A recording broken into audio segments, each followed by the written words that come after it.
But I appreciate you guys being here again. Thank you guys for joining us 2 weeks ago when we kind of kicked this school year back off. Just some quick introductions and housekeeping. All of the bathrooms, they are student bathrooms, so use at your own risk, are out the doors and to the right. I did go in there, so that's why I prefaced that statement. We have some snacks in the beginning, in the front of the room, so feel free to snack as we stretch our brains in this process. I think all of you know, like, this year is the year. It is going to be challenging. It is going to get a little bit messy. There is going to be a lot of opinions, a lot of feedback, and that is why we spent so much time last year grounding our work in developing guiding principles. So we'll be kind of pushing everything back to those guiding principles. We have a few guests in the room. We have 2 board members. Ziffer. I saw McGinnis, no? And McGinnis. I'm like, I thought I saw her come in here. Thank you guys for joining us. They are not here for you guys to speculate anything. They're just here for their presence and for them to understand this process. And we'll be walking around just like all of our team members that are here with us tonight. Operations team is in the building. Wave your hands. Yay. Our ops people that we meet with tirelessly to try to take your ideas and your feedback and create something of all of that in our system and in our process.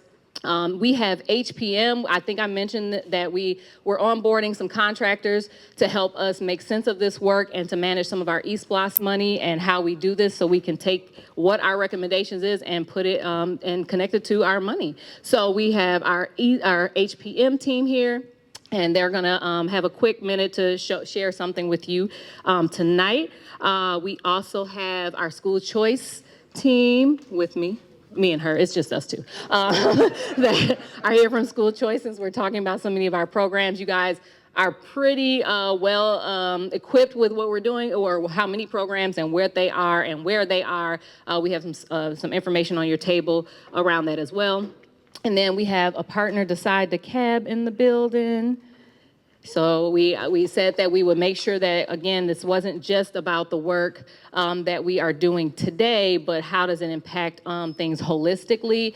And obviously economic development is a part of that. So we don't want to do something in one area knowing that economic development may be happening in the other space and not make that a consideration. And then our chief, Dr. Weaver, is in the building for our division to, again, help us make all this into some type of reality. I'm gonna give a special shout out to Kayla, even though she hates shout outs, but all the behind the scenes is Kayla. Wave your hand, Kayla. That every time I have a crazy idea, like we should have weekly check-ins with SAP, and she's like, Sarita, ma'am, I don't think that's a great idea. So all the behind the scenes, all the emails, all of the Google slides, all the drafts, all of that is Kayla. So just want to give shout outs to where they are due. All right, so our agenda, did our welcomes. You have new teams, you saw that. We'll talk a little bit about our schedule. We'll talk we'll just breeze over our meeting norms. You guys should be pretty familiar with these at this point. HPM is going to tell you guys about something you've been asking for. Can we have a dashboard where we can see all of our schools and their data and projections? You're welcome. HPM is here. You have a dashboard now. We'll talk a little bit about our big question. We have a really strategic goal tonight, and I'm going to really stretch us to get there. There's a lot of us, but I think we need to push ourselves around this big question tonight. I'll talk about a little bit about our goals and challenges around that question. In your packet, all of our specialized programs are listed in there. We also have a little thing from Magnet Schools of America. I'm not sure we'll have time to show it, but possibly at your leisure. They gave us a little video clip of what Magnet Schools of America is and what they do. So when you hear the term magnet schools, there's kind of a broader sense of what a magnet school is. Not exactly how we do it in DeKalb, but it's something to consider as we talk through programs and go down that process. And then work time. So I'm gonna push through some of this because really the work time is gonna be pretty critical tonight. Yeah, all right.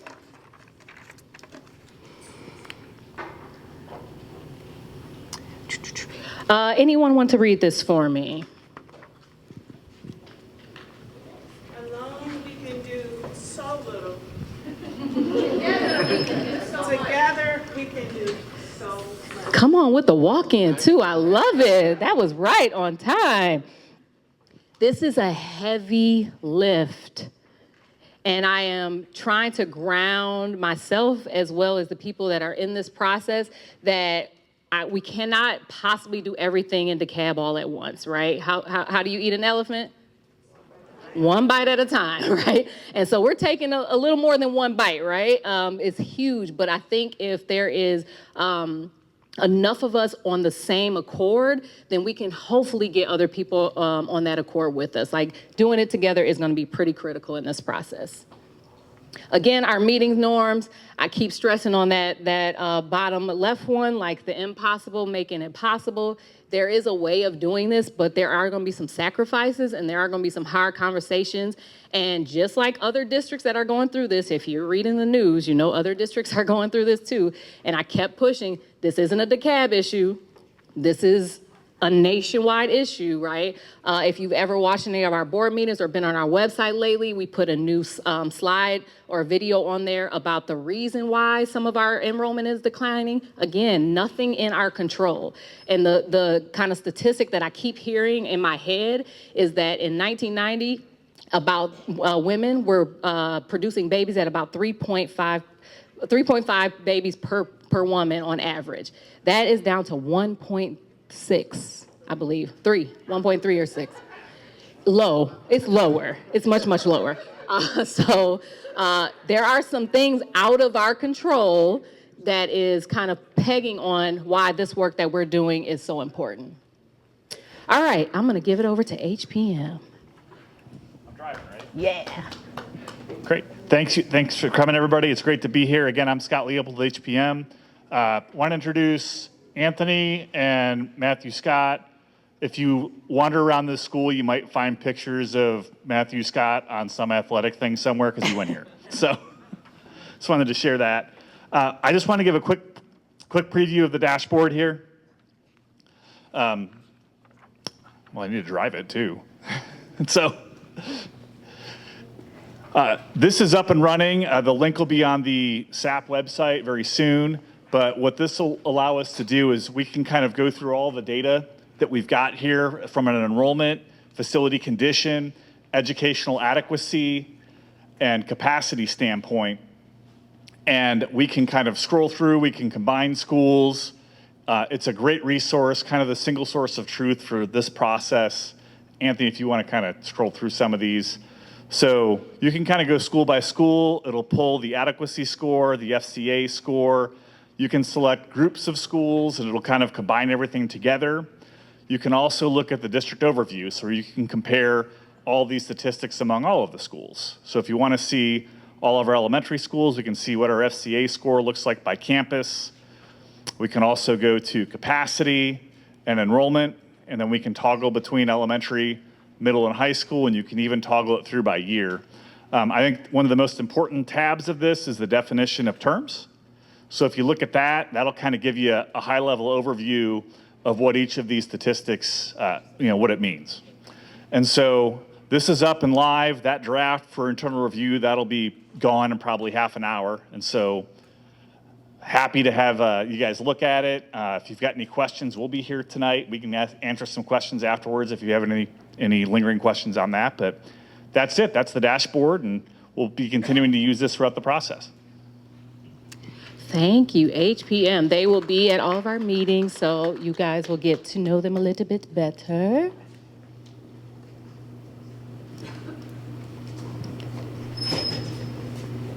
Thank you, Kayla.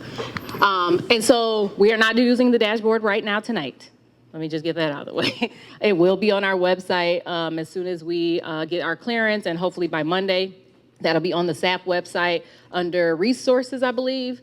So people can, it is obviously not just for SAP, it is community-wide. We want, again, to continue to maintain transparency in what we're doing and what we're looking at as we go through this process. So I know that's something we've been asking for and needing in this process, to look at data through a holistic lens and to be able to compare data, which I was very excited about when they shared the link. All right, so our big question tonight, what are we doing tonight? And let me maybe even take this out a little bit broader. Figuring out how we place programs will then push us to think through how we reorganize and reimagine neighborhood schools. And then we can start the reimagining process. We have to figure out what we're doing with our buildings and our programs before we could get to the reimagining.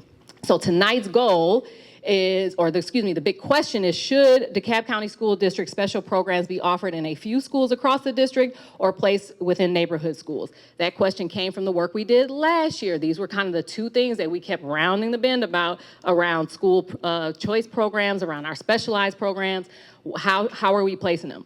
Right now, we do both in a very interesting way. Across our district, some programs are only in certain areas, like your theme schools. Some programs are embedded into schools, like DLI. We do it in all kind of ways. And unfortunately, there's no real rhyme or reason or process on how we got there. So we need to fix that, right? And so if we can figure that out, that is the goal tonight, to figure out which direction we're going. And I say that with the caveat of there is always an exception, right? But even that exception should have some type of metrics to it.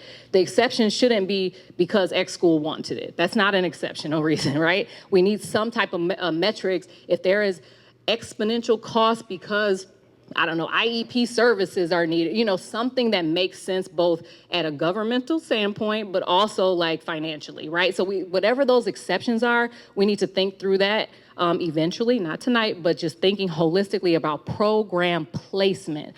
I've also had to reiterate, even at the board level, we are not designing programs. That is not what SAP is here to do. We are here to talk about program placement. Our she just got married Saturday. I'm gonna call her Covington like 6 more times. Dr. Dudley, recently married Saturday.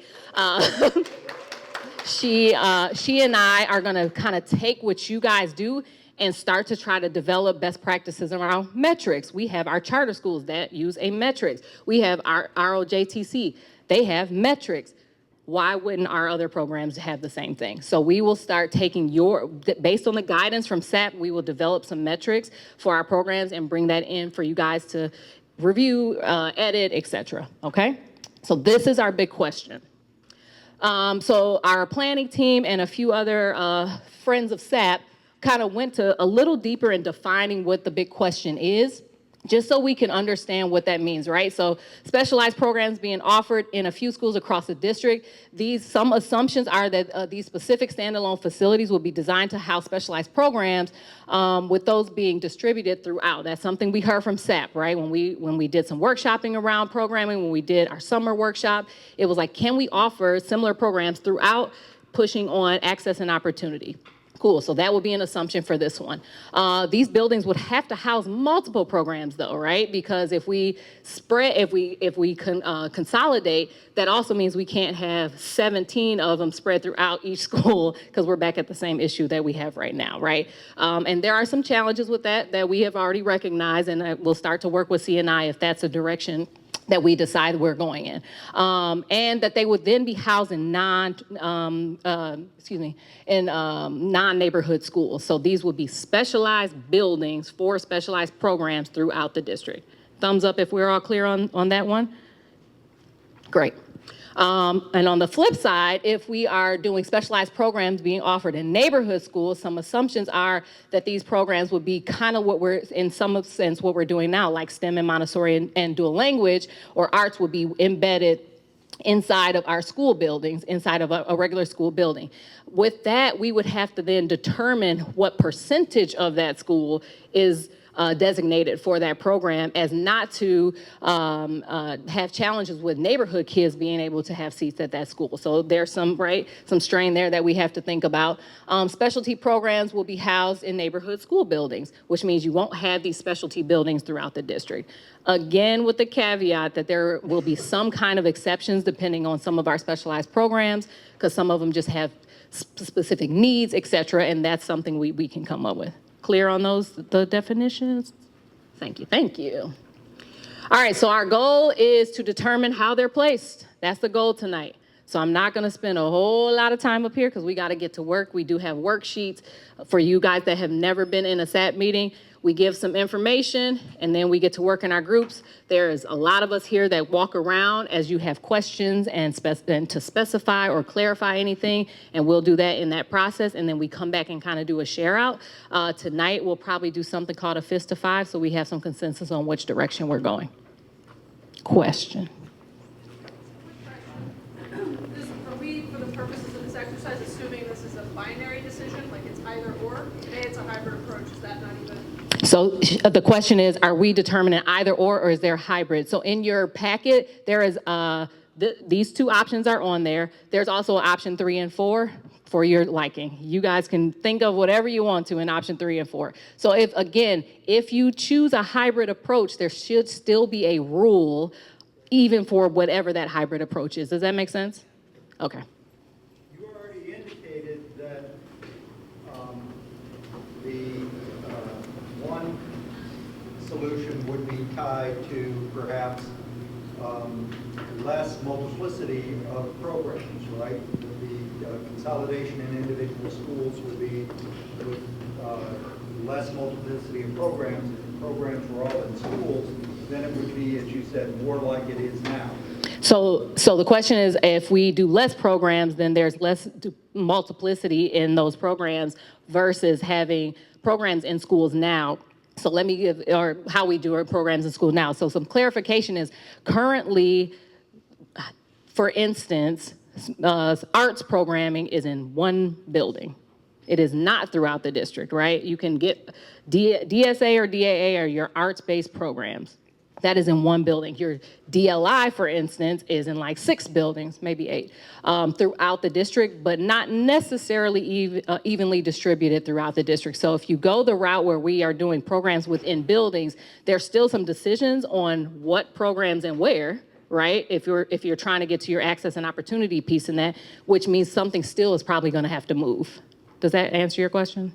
Well, I'm just wondering if, should we assume that there's going to be fewer multiplicity of programs if we try to concentrate them in, individual in buildings? Should we assume that you may not have as many variety of programs if we have specific buildings throughout? I'm not sure yet. Like, I'm not sure that we can answer that until we determine how many of those buildings there are. Yeah. Do you have any data or insight to give us insight if standalone programs or embedded programs are more, quote, effective? Great question. Do we have data or insight on if standalone programs in standalone buildings or programs embedded in neighborhood schools are more or less effective? We do not. We do not. Their program track, because your programs that are embedded in schools, those kids essentially are a part of the school, right? And so tracking that data or their academics, if you will, separately, not something that I have seen. I can check with our curriculum team. I believe I did. I haven't seen that data yet. And so again, thinking beyond effectiveness is really, I want us to focus on this program placement, right? Because if the kids were doing better in one or the other, the student body, if you will still be in those buildings. Does that make sense? I don't want to get into too many, I'm so sorry, because I want more of the time to be in the working group. So let me get through this really quick. So we talked about just some benefits and challenges. You guys can look at this at your table groups as well as you're going through this and having these conversations with each other for both and. And this information came from the student assignment survey around programs. So each meeting, I'll try to pull information from our survey as well, just so you could hear or see what families are thinking about these issues that we're talking about as we go through the. So these are just information. This is information for you to use at your tables as you guys start going through the worksheet. We also listed all of our programs, one again in standalone versus programs that are embedded in schools in here, and broke that up for you guys so you can see that list in there. And then I'll let David explain this chart for your benefit. Hi. So just real quick, we'll probably look at this map more next meeting, but this is a map of all those programs that are listed, both all together to see the distribution throughout the county, and then by program how these are distributed. So you can see like Montessori or 2 programs are not very evenly distributed for equal access, whereas magnet schools, there's more of those, they're more across the district. So just something to give a little more context and to aid discussion. Thank you, thank you. All right, so I'm obviously going to be coming around to tables. If you are in a group that does not have a laptop or some kind of technology, Kayla and I are happy to share some stuff with you because most the worksheets and the slide deck is inside of your Google Drive. If you don't have access to that, again, Kayla and I are here. We'll come around and make sure everyone has access so we can get to work. All right, and then I need my lovely staff, friends, and team to go around and help our people.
a few, as we walked around, there's just maybe a teeny bit of confusion. So I'm gonna ask my best friend Hans, who helps me with my confused brain, to just clarify two things for you guys.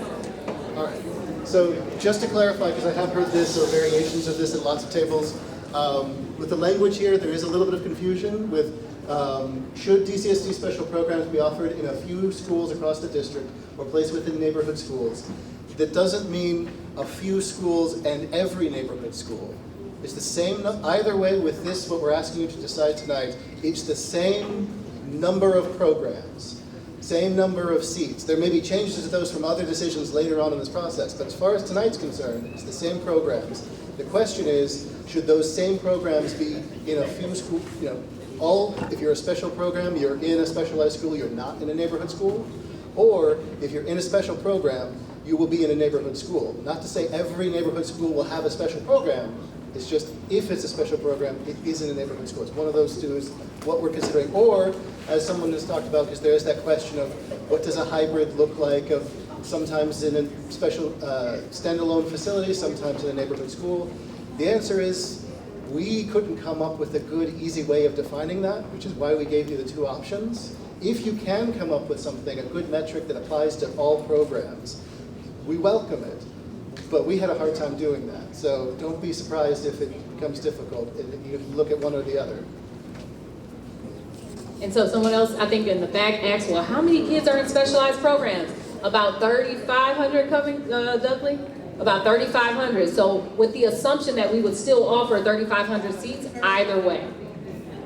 Is that more clear? All right, here I come.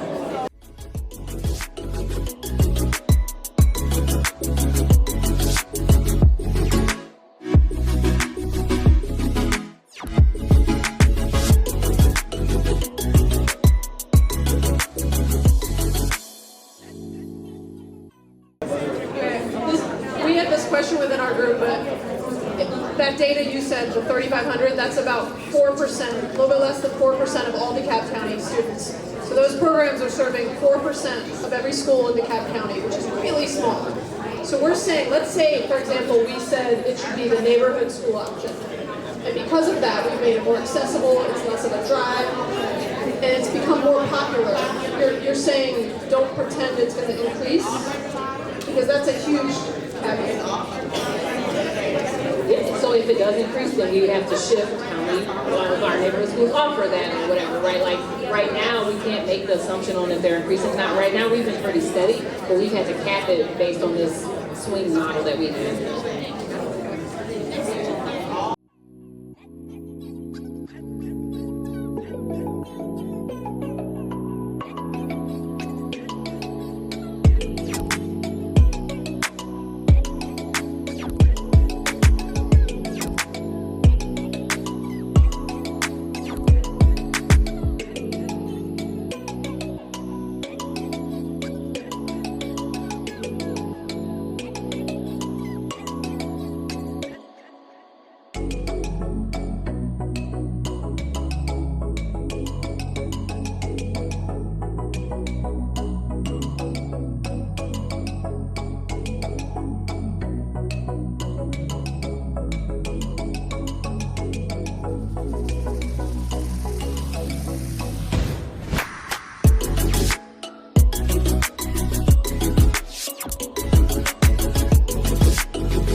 around the 3,500 number, and then we can't wait to answer your questions as a result.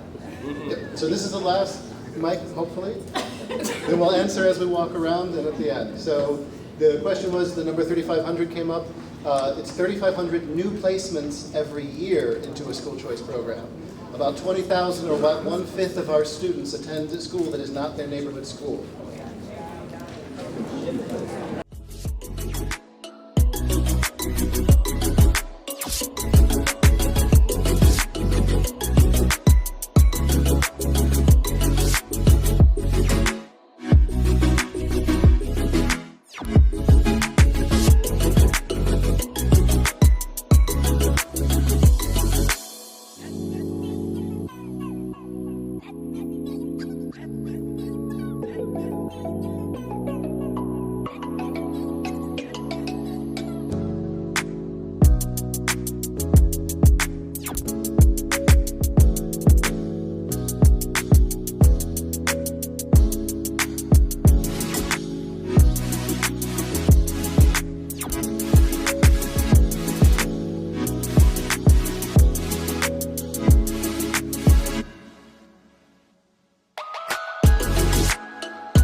without no songs. Team 4, if you hear me, raise your hand. Team 4, if you hear me, raise your hand. Hey. Team 5, if you hear me, raise your hand. Where's Team 5? Team 2. Team 3. Team 1. Team 7. Oh, we got cheers. Team 6. Oh, right. Okay.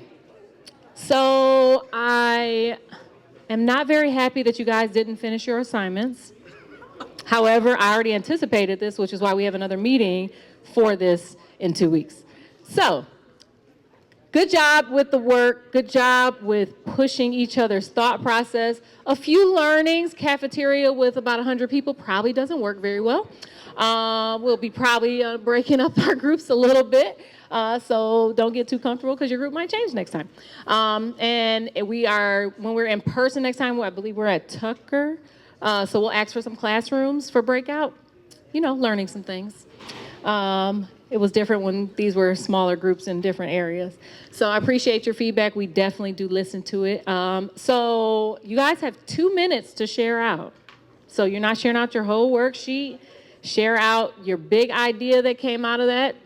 What our operations team and us will try to do is take these big ideas and start brainstorming in the next 2 weeks to have something for you to think about when you come back in your online groups. Let me say one point about the online piece. You will have to register because this is not open.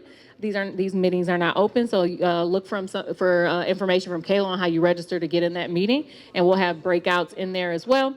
So just look for that information, okay? All right, so big ideas. What are some thought processes? I heard some creativity because I knew if I know you guys well, regardless of what's on that worksheet, you're going to come up with something slightly different, which is great. This is what this is about. So I try to push you in a direction, knowing good and well you'll possibly come up with something else. So somebody from your team, be ready. This is our order here, so you guys should know who's coming up. Team 4 is going first. Have your representative. We have 2 minutes. I need a timer because I'm serious about the 2 minutes. All right, we got a timer. You have 2 minutes on the timer to give us your share out. Where's Team 4? Who's Team 4?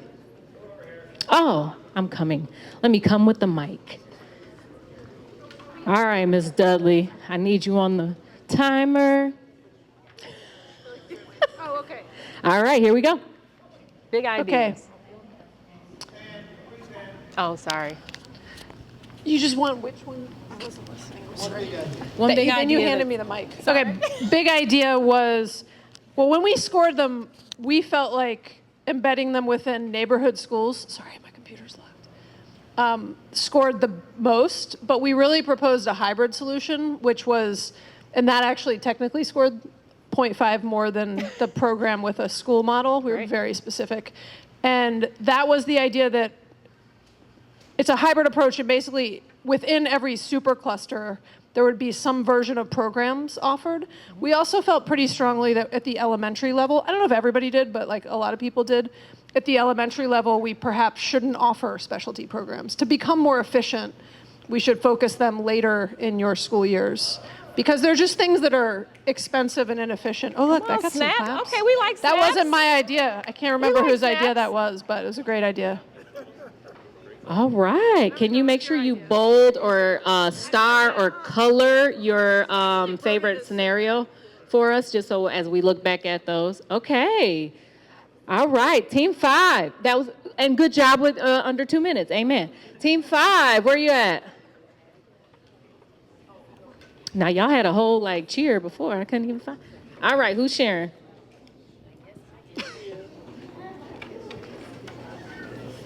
2 minutes on the clock. Don't worry.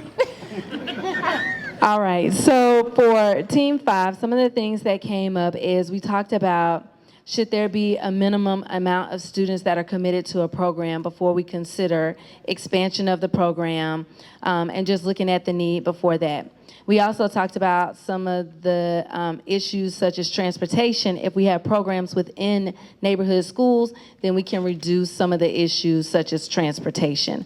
Another thing is that we want to offer all of these great things, But would we be able to offer enough of these schools across the district so that every student has access to these programs? And so some of the things that we were also thinking about is really being creative with the program so we can offer it within a school. Teachers might have to go between schools. We talked about maybe them having to take courses on the computer, but we did say that we felt like it can be done within the neighborhood schools, but we just have to be creative with how we're offering those programs to every student so that they have access. All right, all right. Thank you, thank you. All right, team 3, where are you at? Getting my steps in. Yes, thank you. We actually had similar thoughts to our fellow group back here regarding there needing to be a baseline for at the elementary level of programming, et cetera. And we also came up with a hybrid, looking at within district regions, perhaps, all schools having access to quality academic STEM, et cetera, programs, and then that programs that require some special equipment, things like our CTAE classes, that would require perhaps also some of the language immersion challenges, et cetera. There maybe need to be some special consideration for those programs, but that we did like the idea of there being some standalones, but primarily it would be within regions. That was the word I got there. In buildings, in neighborhood schools? Yes. Okay. Thank you. Thank you, thank you. Team 2.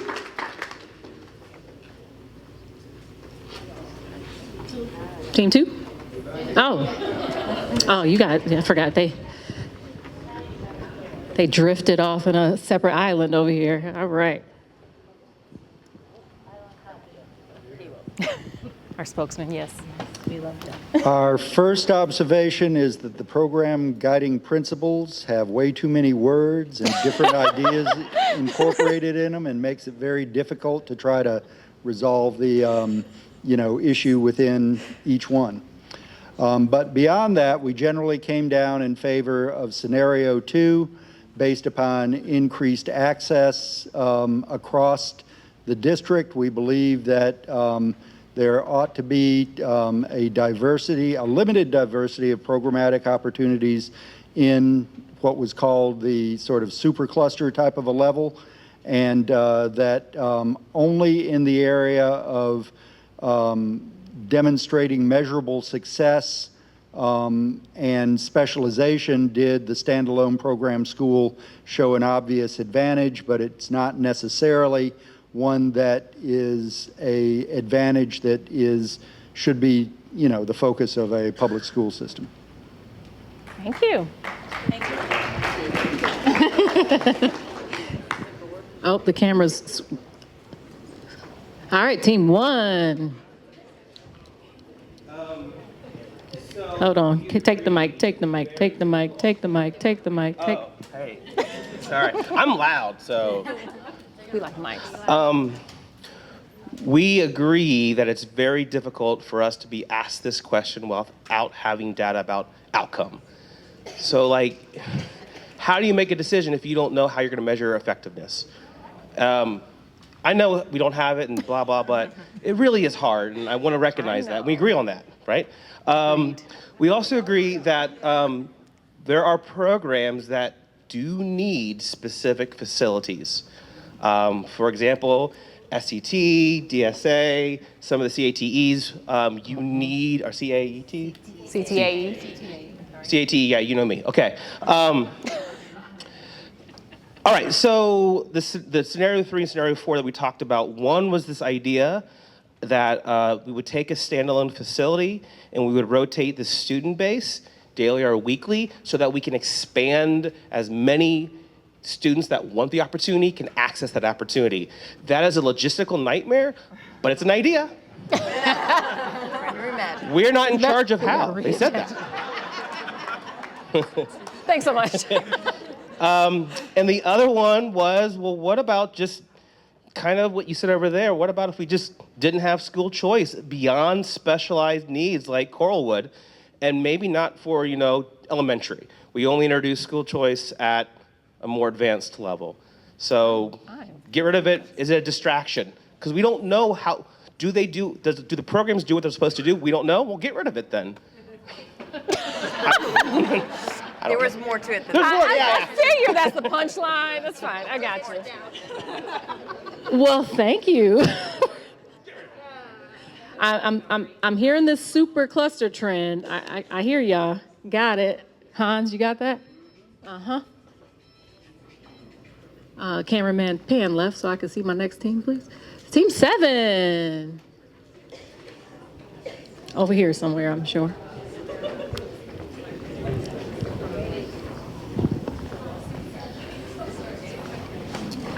We've been going back and forth for quite a bit on this one. So, speaking to scenario 2,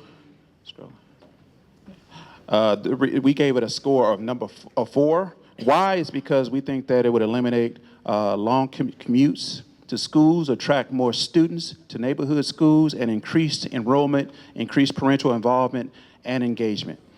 Support and data, I agree with the gentleman over there. We definitely need more support and data to make this decision. This is just based upon the limited information that we have. And when we go into scenario 2, ensure equitable access to programs, we gave it, the reason why we gave it a score of 4. Why? Because according to enrollment numbers, provided students are interested in these programs, if they are offered in home schools, then they increase enrollment in and can be predicted.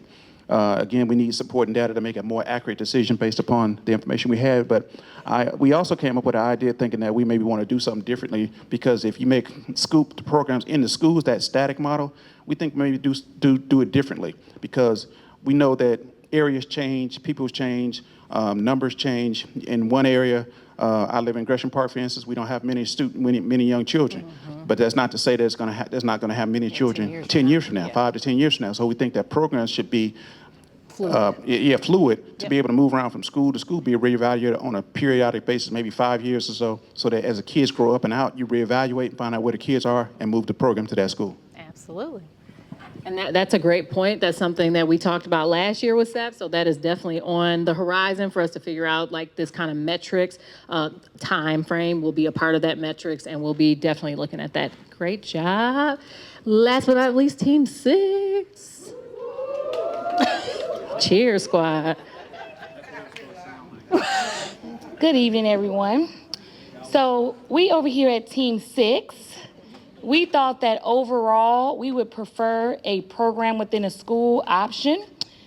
We thought that with each of the options, we should be able to have successful programs based on data, because you are going to have the same students in these programs, whether they are at a standalone school or within a school.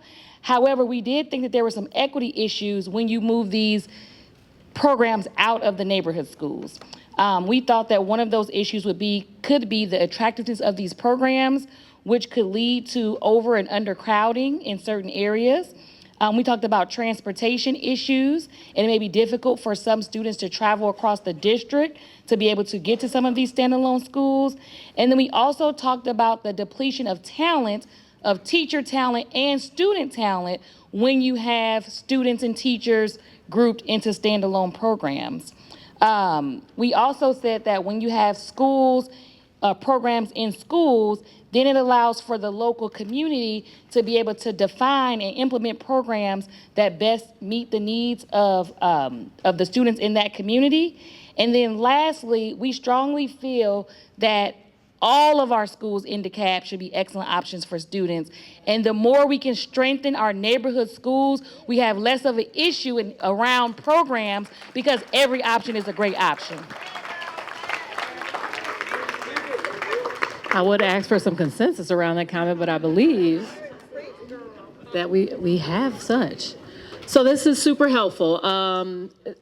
Everything that happens here between my eyes and Kayla's eyes and Hans and David, who, again, are probably tired of meeting with me at this point, like, we truly take that information and then start putting it into reality, right? That is kind of the cadence now. We heard everything you said. We meet tomorrow for 2 hours. We'll be back at our desk tomorrow. Oh, I forgot you, Jay. Jay is on my team too, sorry. Back at our desk for 2 hours saying, all right, this is the direction SAP is going. We heard about a super cluster piece. We heard how important For neighborhood schools, we heard there are some special considerations that we really need to put on the table. Understood, right? And so we'll start taking that information and start applying it, making sure it meets our guiding principles, but applying it to what this could look like. So that's going to be the cadence. So when you come back in 2 weeks, you'll see some of what your work said or what your brainstorm and feedback said and how we then applied that, yes? Then you get to push back on that too. So there's going to be a lot of kind of, you said we did, we changed, you said we did, we changed, yeah? All right, great work. Great work. I want to make some clarity around the data piece, particularly for programs. We don't have data that says this program does better for X, Y, or reasons. Every kid is measured in the district, but they're not measured differently because of programs, right? Outside of like test scores, some kids get in certain programs because of test scores. Outside of that, I haven't found anything else that we measure differently for programs. You do? Okay, yep. We haven't found anything else. So that's where the confusion, I think, or challenge is that we don't measure those differently. We don't have any different metrics for onboarding or sunsetting. We don't have metrics for how kids are doing in those, specifically in their, if they're in school buildings, because that's one building, right? So we're gonna work on what that looks like, but I didn't want that to deter from how should we be placing them. Okay, just wanted to make that clear. And there's a lot of data in there. There's a lot of data on how many kids apply or enrollment and things like that, just kind of hard numbers, but not necessarily the performance piece based on what a magnet program or specialized program is. All right, can you click to the, please do the exit ticket. We really do look at this, and I do have some information from you all about organizing this differently, and we will already do that. We'll see you online in 2 weeks, and make sure you guys look out for the email on how to register. Thank you.